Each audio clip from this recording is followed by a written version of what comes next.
Yeah, take 12 up. You occasionally read a script and it just makes you stop in your tracks and you have to put it down and you have to gather yourself, and this is definitely that kind of script. Just a deeply human, relatable story about a man who loves his son and is trying to do right by him in the last 3 months of his life. It's just deeply moving.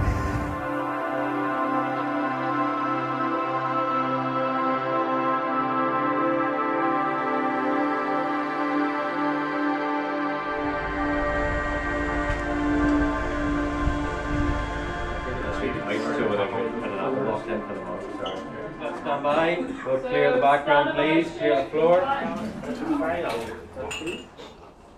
And action.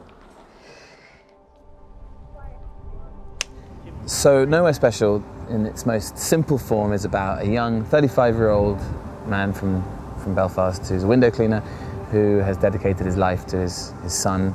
The mother left when the kid was 6 months old and has gone and vanished. And when the kid is 4, John, the father, finds out that he has a very aggressive form of brainstem cancer, untreatable, and has 3 months to live, and decides to find a family through the help of some social workers. And concurrent with that, he is also trying to prepare his 4-year-old son for death and some sort of understanding of what death is. Let's stand by, please. And action. It's there. Why? The beetle's not really there anymore. It's just its body. I fell upon an article in a newspaper. I was inspired by the true story and created our own characters out of the situation.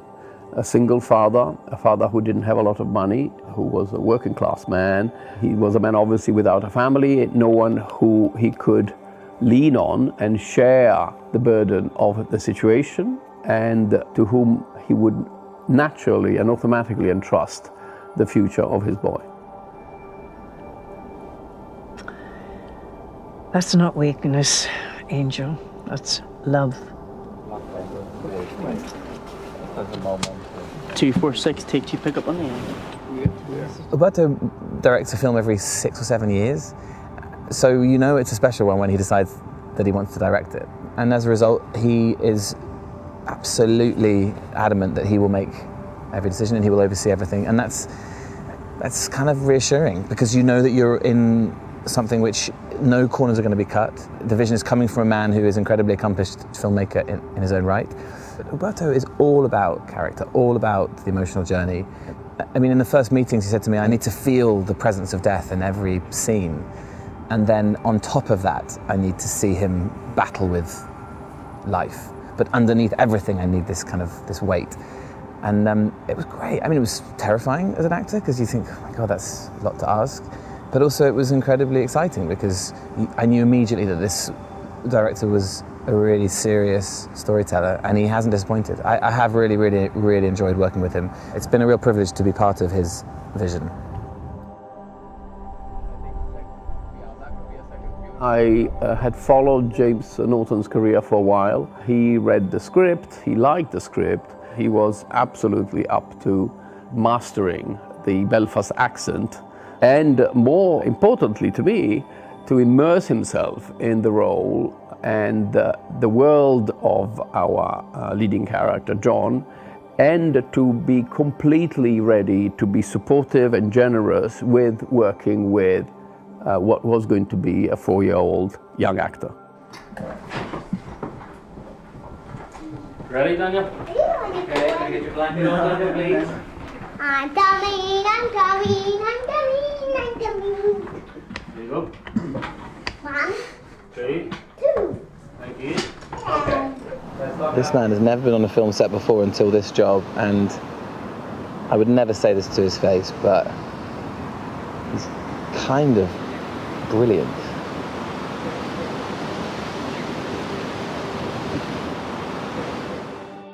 My real name is Daniel and my movie name is Michael. This is my first film. My favourite bit is eating lots of ice cream. Ernest James is fun. He does funny faces. James hits me with my lines. Alberto is very bossy. He shouted at Marius one time. You better not tell Alberto that. I won't tell Alberto that now. If I knew exactly what Daniel's magic was and could put it into words and replicate it, then I think I'd be sorted as an actor and as a human being. Oh, he's just an absolute joy.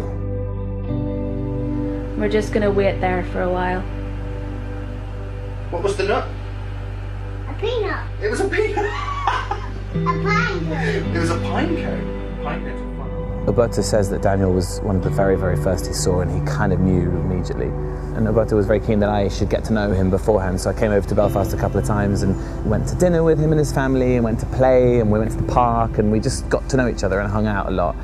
And in all of the time leading up to the movie and the whole time of the movie, and this is, bearing in mind, it's a film set, it's stressful, it's tiring, you're in the rain, you're hungry, it's not glamorous as some people think it is. I've not seen Daniel shed one tear. I've not seen him lose his patience. I've not seen him really act like a child. He's just been a very mature but joyful presence. He can be bouncing around, playing, throwing sticks and balls, and then they call action and he just goes into himself and he centres and he finds Michael and he becomes this very thoughtful, quite sombre child who's dealing with grief but doesn't quite understand it yet. It's amazing. It's really inspirational. I've never had an experience like it on a film set. It's been totally eye-opening and I've loved it. What did you ask me yesterday? I don't know.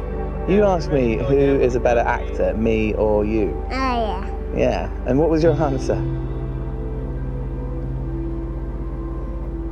Me. It was always going to be a very, very big gamble.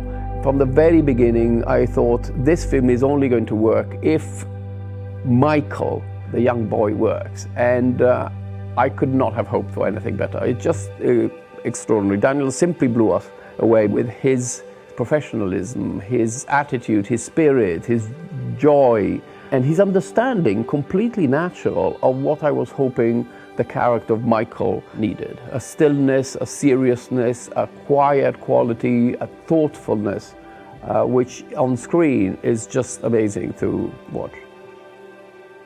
We see a young father and his 4-year-old son navigating this incredibly heartbreaking and challenging time, but in doing so they find immense love and immense warmth and affection and moments of fun and moments of great tragedy and grief, but ultimately it's a very human story which people will be able to relate to, and hopefully it'll allow you to turn to your loved ones and put an arm around them and give them a squeeze.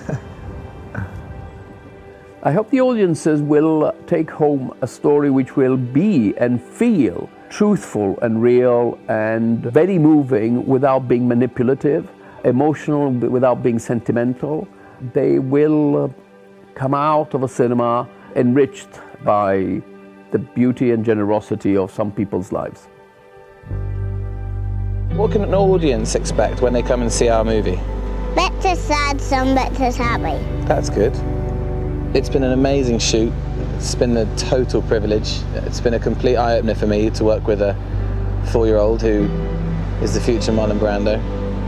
Do we want the audience to cry and laugh and learn a little bit about life? Yes. Yeah? And enjoy the movie, mostly. Yes. And come and see it. That's what we need you to do. Yes. Come and see Daniel rock the world. Right, Daniel, say goodbye to everyone and go and get some ice cream. Bye. Say, come and see our movie. Come and see our movie. Come and see our movie. Come and see our movie.